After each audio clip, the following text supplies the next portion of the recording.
What would you do if today was your last day on Earth? Hey, welcome back, guys. P Valley's sixth episode dealt with the tragic effects of trauma on the human psyche and how such events usher in a void of helplessness that not even a string of successful proceedings can heal. The focal point of this episode was Big Teak, who left a lasting impression on the series and its audience by his concluding moments. In this video, we'll be analyzing the episode in full. Before we begin, be sure to hit the like button, subscribe, and bell notification to immediately receive these videos. Also, big thank you to all of my channel donors. If you'd like to be the next one, drop $1 on that Cash App for us. And lastly, a spoiler alert is now in effect for all things P Valley. Here we go. Teak's story here begins with a celebration of sorts in honor of his loyalty to Murder and their crew at large.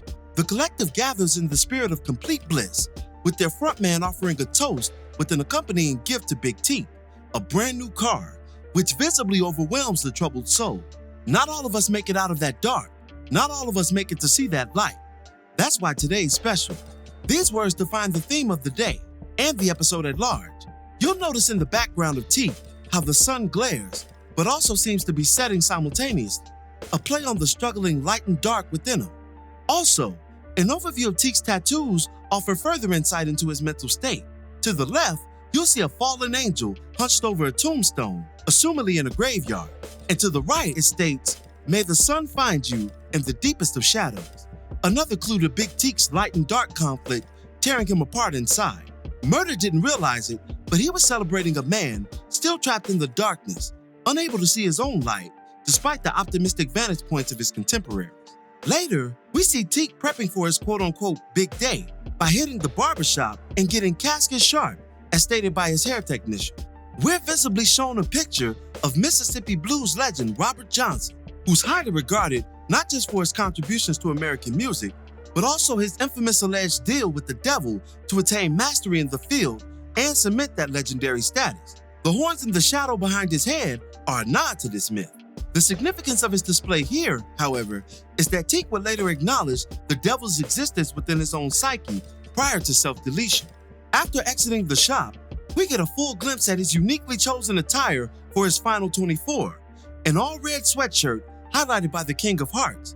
This image in hindsight was very telling. The King of Hearts is also known as the Suicidal King and is depicted by placing a sword through his head. The royal face card is also a symbol for someone who's been reborn after experiencing the joys and tragic pain of love. Thus, Teak's donning of the King of Hearts hinted at his forthcoming demise, one that he firmly decided upon despite whatever joys the day brought forth.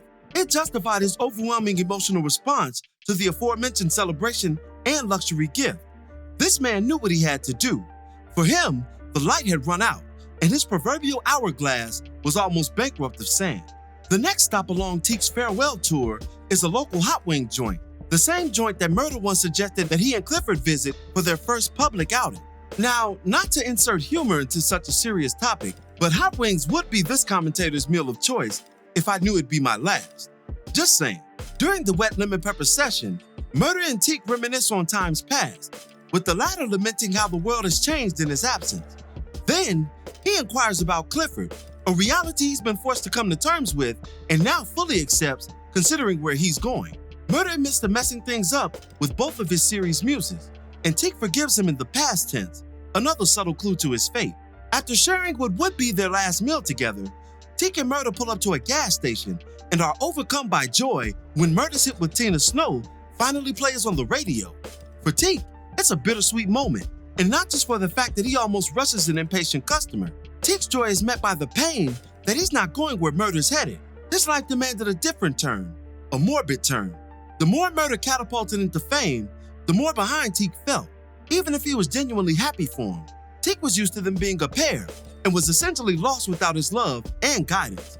This was highlighted ever so subtly by Teak's confusion at the pump, to which Murder aided him in understanding. Without Murder's love, quite honestly, Teak's inner demons began festering upon his psyche yet again, and unfortunately, they'd soon prove the victor in the battle for his soul.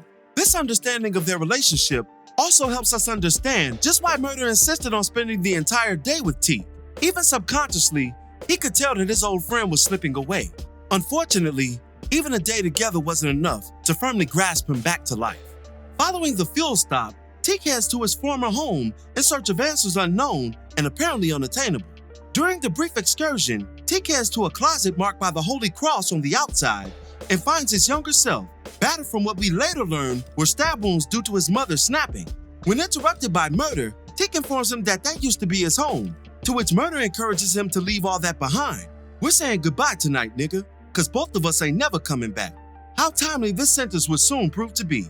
Down by the river, Teak's final setting, he and Murder reminisce on music as well as the latter's guilt for Teak's current condition and mental state, resulting from his time in solitary confinement. Teak dispels Murder's misconceptions, detailing that he's been in that state since the traumatic disintegration of his family via his mother's murderous onslaught against them, crediting the devil for her actions. He then acknowledges that same devil has inhabited him, expounding on his pain with each passing day as punishment for his survival of that tragic event. Where Teak only sees despair, Murder sees hope and offers another futile attempt at picking up his friend's spirit. However, Teak didn't have another tomorrow left in him, only tonight. The lowly soul offers one last time to drop Murder off and finally exposes his true intentions upon his friend's protracted rebuttals. "I'm finally going from the dark to the light," he states, a theme that was contrasted heavily throughout the episode's imagery and dialogue. Murder emphatically tries reeling Teak back into the proverbial light, but to no avail.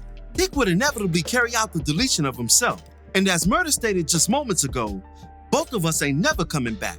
Teak physically and Murder emotionally.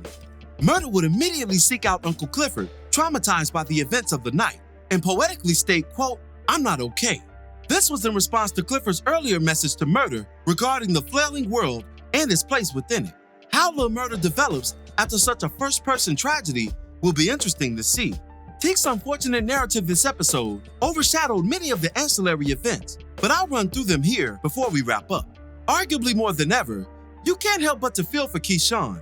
She's literally a prisoner in her own home, and with her former benefactor turned victimizer gone, and a steady stream of visible violence to her face, he is left with no career, exit, nor recourse. It's going to take more than Autumn's pink gun to save her this time, and perhaps that more will arrive in the form of Diamond, who's been having visions of her during his rounds with Big Bone. We'll see, but I hope she survives in either case, because it's not looking good, especially considering that everyone who went on that ill-fated tour has been exposed to violence or become a victim of violence in one way or another. Rome and Teak now gone, and Murder, Wody, and Keyshawn being the last of the Mohicans essentially. Terrica's pregnancy revelation was sad, but expected given the circumstances. She's been cursed with an estranged birth mother, an alcoholic stepmother, and no father. That's literally a hodgepodge for multiple teenage ills to creep in, pregnancy being one of the worst at such a vital time in one's life.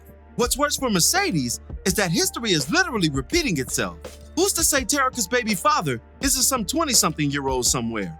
I certainly hope not, but that would be the nail in Mercedes' karma if it proved true. Autumn made a serious power play in her efforts to sell the pink at its highest value. Not only that, her and Andre finally consummated their suggested romance with some long overdue cheek clappage. #finally in the comments if you're just as happy as I am that they got it over with. Having sexual control over the prospective Chuckalisa mare will put Autumn Nightmare in the driver's seat to achieve her desires. Her villain arc is moving along rather well, if you ask me. Roulette was faced with the ugly reality of colorism during her and Whisper's Renegade event. Fortunately for her, where Desire was evaded with her own, Duffy has come to save the day. Let's hope their situation doesn't develop into the toxicity that has become Derek and Keyshawn. We need at least one functional interracial couple on this show. Lastly, and I could not wait to go over this once I saw it, but Coach is a complete and utter bitch for the way he handled that threesome fiasco.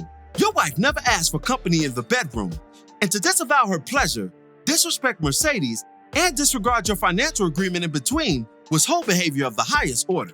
Nigga thought he was the man dropping them lackluster pumps, only to get masterclassed by his other half. Shit was hilariously sad, and I hope Mercedes finds other avenues to success that affirm her Series 1 arc and character of being a boss. I hated her devolvement into Coach's plaything anyway. It went against her entire character of strength and independence, even if desperate times defined her position. But we'll see how things pan out for the Pink Legend. And that'll do it for this one. What were your thoughts on episode 6? Be sure to drop me your opinions in the comments below. No P Valley next week, guys, So stay tuned for other content in the meantime until the show returns to us on July 24th. As always, I thank you for watching today's video.